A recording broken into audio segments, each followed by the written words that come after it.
Lahat ng mga players ng BOTY, in fairness, na mga natira, pero actually yung mga nawala naman may mga motibo naman silang kanila. Pero yung mga totoo talaga, mga loyal nag-stay yan naman. sila. Oo, lalo na sa yung mga Lontayo brothers, proven and tested. Sila Boy Tapang, sila Boy Ungas, sila Bagsik, Boy oo. Brusco Bros, lahat yan. Sila Tony, kami, si Team Rendon, ako, Team Rendon, sino pa ba? Si Haring Bangis, lahat. Everybody. Madami naman, loyal. no? Okay Oo, naman. Wala namang problema dun sa ganun. So wala tayong problema sa players. Wala. Alright, so mga idol, yan, napanood nyo naman yung statement na yan ni Boss MG regarding loyalty. And thank you, and we appreciate that Boss MG and Boss Rendon na talagang kinikilala nyo po ang aming tinaguhusay na pakikisama sa inyo. Actually, ganoon naman tayo sa lahat ng mga deserving talaga na dapat pagbigyan ng katapatan. Well, sa mga nagtatanong, or magque-question, bakit BOTY? Bakit nagkaroon kayo ng ganyan na delay na mapopostpone? Mga kaibigan, kung mapapanood nyo po yung video ni Boss Rendon, doon po mapapansin ninyo, sinabi po niya, depende po yan sa perspektibo. 'Di ba? Parang yung nangyari din sa asawa ni Kong TV, si B. Cortez, no? Depende po sa perspective yan, na kung saan tayo titingin. Perspective ng reseller, perspective nung talagang may business nung produkto na yun originally. Magkaiba sila ng perspektibo yan.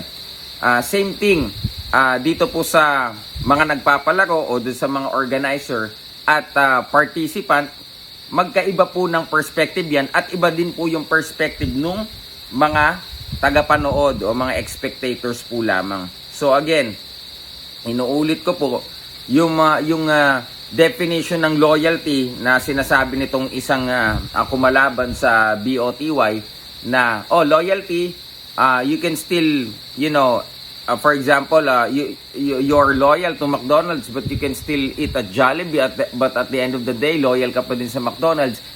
That kind of principles will not apply kung ang perspective mo ay nandun sa business side. Let's say ikaw yung organizer tapos meron kang mga partners, meron kang mga lock-in players na nasa roster mo na naglalaro para sa iyong liga, no?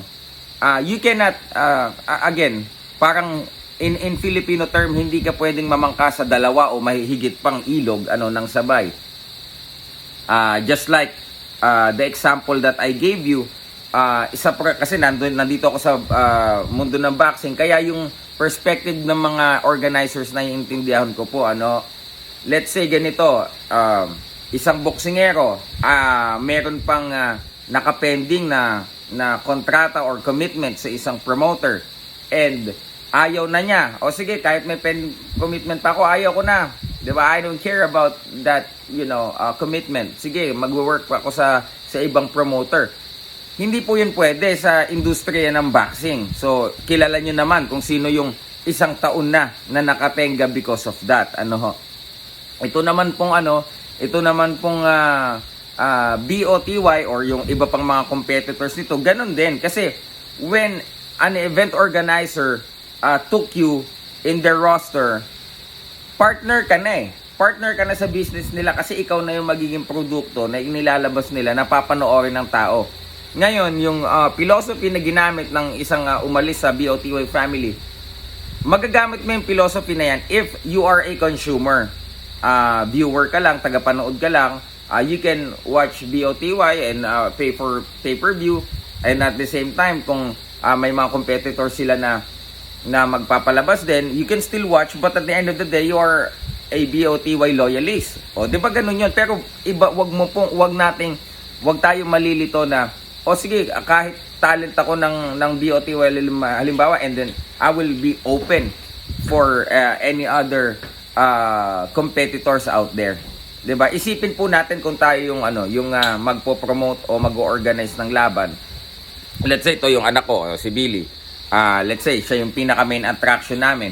And then walang pasintabi, maglalaro siya sa ibang gustong tapatan ng aming promotions. 'Di ba? Parang mawawala yung branding. 'Di ba? Parang din yan parang let's say champion ka sa sa boxing ulit, champion ka sa IBF, and then you will participate sa title eliminator ng WBO, WBC, halimbawa, pwede ba yun? It's all about branding. Okay? Kapag gaganon po ang mindset mo, hindi, may offer dito sa akin eh. Sige, kagating ko na, one time, big time. Short term po iyon. Yun po yung laging sinasabi ni Boss Rendon, Boss MG. Short term po iyon pagdating sa business. But, kagaya ngayon, Boss MG, nag-usap-usap kami ni Sir Rendon, Sir MG. Kaya po, mapopos po ng konti daw yung BOTY because Boss MG, hindi po siya nag-agree sa ilang mga naging stipulations ng contract nung kanyang partner na platform na magpapalabas nito.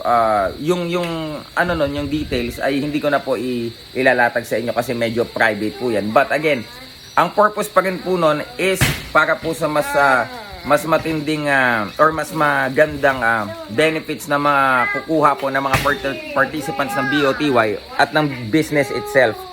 Kasi po, kapag medyo advantahe naman dun sa partner lang, ayaw po ni Sir MG ng ganon. So, ang ginawa po ni Sir MG is, much better to wait at hindi magmadali na para bagang, sige, mag-agree na lang ako. Kahit ganyan yung medyo lamang sila sa agreement. Okay na yan, basta lang matuloy. Hindi po, kasi long term po itong plano nila, Boss MG. And if we sign the contract, at yun na po yung magiging siste sa mga upcoming events, tuloy-tuloy po yung event. Hindi lang po season 3, 4, 5, 6, and so on na po yan. So, para po sa kanila, kay Boss MG, Boss Rendon, long-term agreement po ang kanilang hinahanap para na din po dun sa mga roster nila na long term din po ang maging development ng kanila pong ng kanilang career dito po sa Battle of YouTubers, mga kaibigan. Hindi po kasi sila yung sige, mag-organize tayo ng isang event. Itong event na to, ito lang ang specific budget. And then after this, bahala na kung ano pa yung mga tawag dito, yung budget natin next season naman, bahala na. Basta ngayon, ito lang iniisip natin. Wala pong kasiguraduhan yung ganon, And coming from Sir Rendon, na binabackupan din si Sir MG when it comes to decision making sa pagbi-business, talaga nga naman pong credible to si Boss Rendon because he owns a lot of business na. Alam nyo namang business owner yan. Hindi lang gym ang hinahawakan yan. Marami pa pong negosyo ang kanya pong pinapatakbo. So, sa mga pool or sa roster na mga kasali po sa BOTY, alam po nila, namin lahat na we are handled by these right people. Nasa tamang kamay po kami, mga kaibigan, when it comes to this social media entertainment platform na Battle of YouTubers. So, sa mga kung may question, bumabangga sa Battle of YouTubers, yes, we respect siguro or naiintindihan na din namin yung inyong perspective because ang perspective nyo parang, sige, vloggers kami, di ba? Paano kami kikita? Ang aming trabaho is to, find a way for us to have views. Sige, kahit tie up kami sa BOTY, may bumukas dito, pupuntahan din namin. Yes, we understand that you are a content creator, vlogger ka, pero you must know when and where to draw the line of being a vlogger versus being like a business partner of a certain organization. Kapag ka ikaw ay under agreement na dito sa isang organization, you cannot be available to everyone. Okay po? So don't justify the fact that sasabihin niyo, okay lang yun kasi vlogger tayo. 'Di ba? Minamali nyo or binabaliko nyo ang perspektibo ng mga tao sa YouTube industry. Again, yung ating kinabilangan dito, this is business sa YouTube. Hindi lang yung basta content creator, hindi lang basta nanonood ka or spectator ka lang. So you cannot use that kind of principle. So again, mga kaibigan, I cannot disclose kung ano pa yung mga information na discuss namin, but si Sir MG na doon. Kung ano yung sinabi niya doon, kung yun lang yung gusto niyang sabihin, i-disclose muna, it's fine kasi may mga plano siya kung paano i-disclose ito sa publiko na in a way na na masusupresa talaga kayo. So yun lamang po mga idol. Yan po yung mga nagtatanong regarding Battle of YouTubers update. Peace. Thank you ulit, Boss Rendon and Boss MG. And idagdag ko lang, sa Battle of YouTubers, training pa lang po. May budget na po kami. Nagpadala na po ng budget yan si Boss MG.